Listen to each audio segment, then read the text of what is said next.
النهاردة هنتكلم عن انفعال الاندهاش أو تعبير الوش المندهش أو المستغرب من حاجة.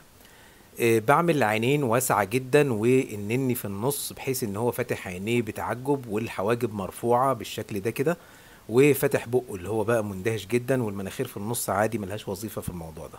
خلينا بقى ناخد سكتشات على كده.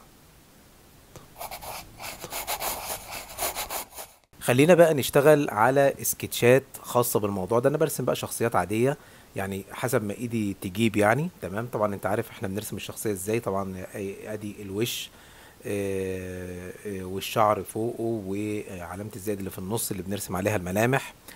طبعا الملامح بقى برسمها هنا اللي هي بقى ايه، زي ما رسمتها انا بالرصاص كده، اللي هي عينين مبرقة جدا وحواجبه مرفوعة، ونن عينه في النص بحيث ان هو شاف حاجة مندهش لها جدا او سمع حاجة مندهش لها جدا، وفاتح بقه اللي هو بقى فتحة اللي هو ايه ده اللي مستغرب يعني. تمام، وادي الودان طبعا على نفس محاذاة العين زي ما اتكلمنا قبل كده، وادي مثلا نضيف له علامة تعجب. الكلام ده اتكلمناه كتير في الكورسات. بمناسبة الكورسات، الناس اللي اشتركت في الكورسات طبعا ده كويس جدا، لكن مش مبرر ان انت ما تتابعش معانا وما تشتغلش معانا هنا. لا، مهم جدا ان انت تشتغل معانا هنا، لاننا هنا بنشرح او يعني بنتطرق لتفاصيل اكتر. تمام، يعني انت معاك الاساسيات، وتعالى بقى ايه ان احنا نشخبط مع بعض زي ما بنشخبط كده دلوقتي. تمام، انا بقى هرسم واحد تاني برضو مندهش، رافع حواجبه، ولكن النني ممكن يكون متغير، يعني ما بقاش في النص زي ما انا برسم.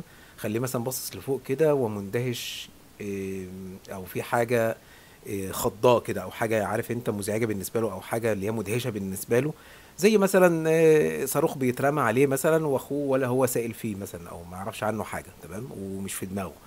المهم فبرسم شخصية تانية بنفس العينين، ولكن ايه، يعني متجهة ناحية، هي من فوق ولكن متجهة ناحية الشمال شوية، شمال الشخصية يعني. ونفس برضو فتحة البق.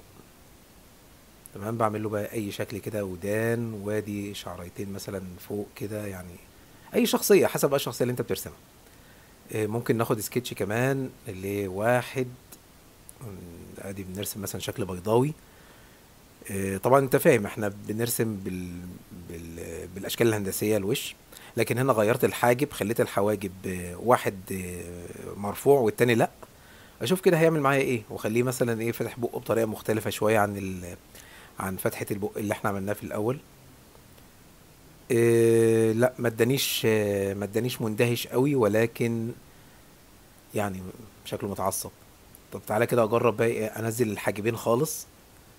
ادي شخصيه عادي. تمام، الحاجبين نازلين على العين. لا هنا بقى ايه، بص، لا اداني بقى غاضب خالص يعني. انا يعني حبيت ان انا اعمل نفس فتحة البق ونفس كل حاجة، ولكن الحواجب نازلة لتحت. فالحواجب لما نزلت لتحت ادتني احساس بالغضب اكتر. تمام، فانسى بقى خالص ده. خلينا بقى نرجع تاني. ممكن اعمل النين العين عبارة عن نقطة بس. تمام، بحيث ان هو يعني ايه مندهش جدا، وكل ما بيندهش اكتر كل ما نين عينه بيصغر. ممكن كمان نرسم كمان ايه. ادي شكل بيضاوي، وادي العين، ولكن هنا بقى هعمل النني نازل لتحت، او شايف حاجة تحت خلاه خليته مثلا مندهش، او شاف حاجة مثلا تحت خليته مندهش. تمام، بنحتاجها كتير جدا في افكارنا اللي بنرسمها. انا هرسم هنا بقى شخصية مندهش، ولكن عارف انت من كتر الاندهاش يعني عينه زغللت كده، او عملت له دوامة في دماغه. فباجي عند العينين بعملها عادي خالص. تمام، مفتوحة خالص. ارسم بس البق كده والمناخير والحاجات دي علشان اجي لنن العين. مش هعمله نن بقى، لا هعمله ايه، شكل زي دواير كده، اللي هو زي دوامه كده. تمام، اللي هو بقى ايه، شاف حاجه مندهش جدا وزغللت له عينيه يعني من الاخر يعني. ده شخصيه تانية نخليه مثلا ولا اي اندهاش. فاهم، اللي هو بقى ايه عادي، حواجبه نازله عادي، عينيه يعني مش مفتوحه قوي، وبقه عادي، اللي هو بص ولا اي اندهاش خالص. تمام، اللي هو بقى عارف انت الناس اللي مش في دماغها، اللي هو بقى يبقى شايف اخوه مثلا بيحصل له اللي بيحصل له ولا هو في دماغه. طيب خلينا بقى نشتغل على سكتش تاني هنوظف فيه بقى ايه الايد. يعني احنا كنا اتكلمنا قبل كده ان انت حركات الجسم بتبقى بتدعم التعبير الوش اللي انت بترسمه، لكن انا هستخدم هنا بس ايه يعني حركة الايد مش الجسم كله. انا بقى برسمه بالجنب. كان والله المفروض نعمل سكتشات برضو على الجنب، بس يلا مش مشكلة. تمام، ادي وش بالجنب نفس فتحة البق ورفعة الحواجب وفتحة العين، ولكن الايد هرفعها على بقه كده، اللي هو يعني عارف انت اللي هو مخضوض من حاجة، او يعني اندهش لحاجة، اتفاجئ بحاجة. تمام. ممكن اعمل واحد تاني فيه تعابير اكتر.